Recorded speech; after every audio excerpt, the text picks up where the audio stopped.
Hi there, this is Daniel with End Time Country Living, and on this video I am going to get some soil amendment, and I'll show you what that is in just a little bit. Stay tuned.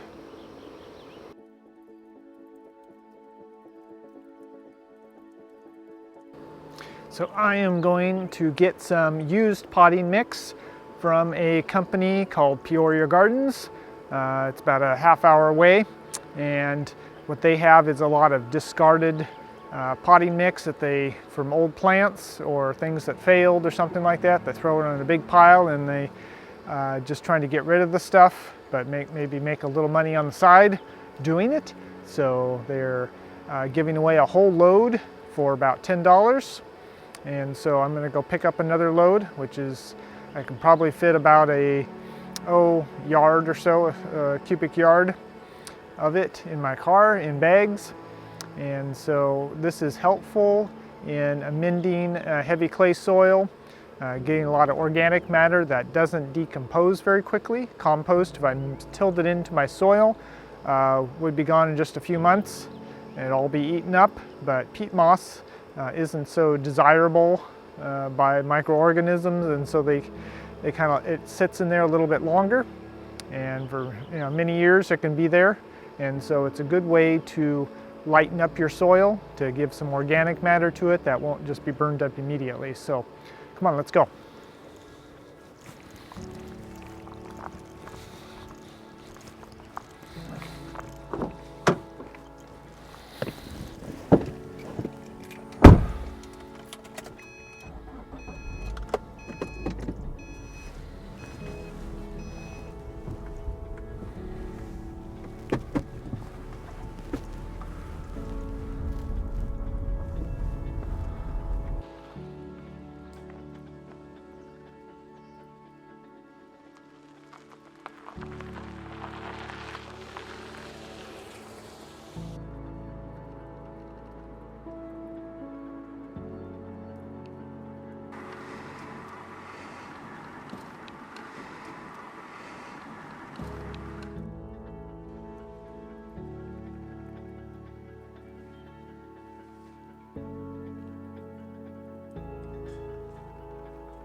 All right, so I safely made it back home here with my load. It's about a 35-minute drive. And so I just want to kind of show you some tips and tricks when you're transporting in a vehicle that isn't a pickup truck, how you can transport large quantities of material. All right, so I parked over here by my composting area, backed it in here on my Subaru Forester. And you can see, so always check when you're doing heavy loads, check the wheel well and see what the gap is. So when it gets down to about 2 or 3 inches on the back here is usually time to quit, so you don't overload the vehicle. But didn't have any problems getting home here. So the key to getting the most amount in the vehicle is to distribute the weight in a way that favors the front of the vehicle. And so you can put only so much in the back before it's kind of tilts towards the back. The front seems to have like stronger springs because of the engine up there or something like that. But if I put a lot in the front, as much as I possibly can, I can get more overall in the vehicle before the back starts to sag. So in the back here I was able to get 4 bags before the vehicle was looking like it was going to be overloaded. I probably could stick another 4 bags in there, could fit, but it would be overweight, so I stopped. So I focused on getting as much in the passenger side here as possible. So I think I've got 4 bags up here.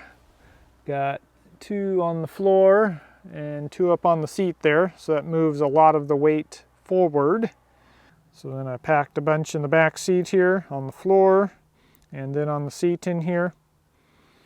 So that allows me to get as much weight possible as forward. I might have been able to stick another bag on top of the one that's on the floor there. But anyway, I think I was about overweight, to the weight limit anyway. So I already went and got a load of this used potting mix before, so I have a little experience doing that. So I've used it all up in the garden already, so that's why I went and got another load here. I wanted to amend the beds that I will be planting sweet potatoes in primarily, to lighten up the soil in those. And some of the beds have just gotten compacted over the years, and so they need to be tilled up and loosened up. So good opportunity to mix in some of this used potting mix while and they're tilling anyway. So I'm real happy to be able to have a good supply of peat moss and perlite mix here that I can use to amend my soil with, to lighten it up and add some organic matter, which will add to its water holding capacity and just be able to give a better tilth to it. So the roots, and especially the tubers, will be able to grow a little larger more easily.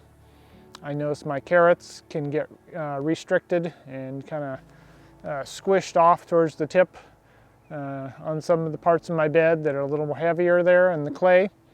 So this is hopefully, this will help with that. I already have them growing in some of this right now. It's been mixed in with the soil and some, let's see, what else did I put in there? Yeah, that's pretty, it's with some compost as well I put in there, just to give them a little more nutrition. But so anyway, I hope to be able to use this with my sweet potatoes primarily this year, and we'll see how those do. And if they do well, I'll probably add it to some of my potato beds as well, and see how those do this year. So I already got 2 beds that I put just regular peat moss in and compost all tilled together. So we'll see how those do, and hopefully this will be a good source of soil amendment for many years to come, as it seems like they've had this for I think I heard about it, I don't know, a couple years ago. Someone told me that you could get a whole load for about $10 at Peoria Gardens. So that is one thing I just haven't tried till this year. It's not as far as I thought it was. I was thinking but it's about over there by Corvallis, which is about an hour away or so to get to Corvallis, but this is actually only about 35 minutes, so it's not, still a ways to go, but no, not that much driving time. It took me about 45 minutes to actually scoop and bag up this and put it in the car and get ready to go. So a little bit more time, but considering the value of this would probably be a couple $100 worth of bagged peat moss, or potting mix might be even more than that. Potting mix is pretty expensive. Not that I care about the perlite so much, but that also adds a little bit of nutrient holding capacity and water holding capacity and airspace. I'm not real familiar with how perlite acts. It's fairly light, and I think there's a little bit of closed cells in there as opposed to charcoal or pumice, which seem to be more open-celled. I don't have a lot of experience with that, but it does seem to be a lot lighter. And I know, what was it here?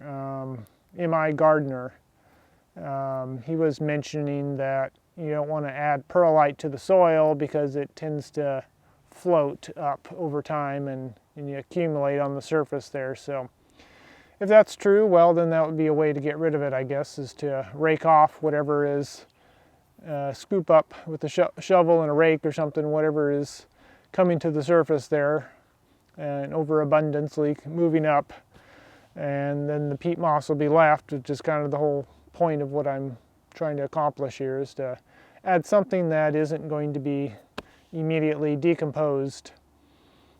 So this also is a benefit because my soil tends to be fairly alkaline. I've tested in the garden there, it's about 7.3. So this will allow it to be a little more acid, which can be a benefit to potatoes. My dad has had some trouble with potatoes when they get too alkaline. Adding too much lime, he found out that they get a little bit more disease prone. And so that's more of a fungal disease. And so, that may help as well to keep a little bit more acid, bring down the pH of my soil a little bit. So there's that benefit as well. Let's see, any other benefits here. Yeah, I guess it would decrease the nutrients of the soil. So that isn't really a benefit, since peat moss tends to be lacking in nutrients. So I think the plants should be able to overcome that and be able to draw enough nutrients from the mineral amendments that I've done, such as some of the sand from my creek and the what is it here, the basalt rock dust I've added, and compost, all those added together. So anyway, I think it'll be fine. We'll just have to give it a try here, and I probably won't use all of this year. Probably just cover it and save it till next year. Maybe even use some of it in my potting mix for next year. So anyway, all right. Well, I'll catch you guys on the next video. God bless. I'll see you in the next video. Bye bye.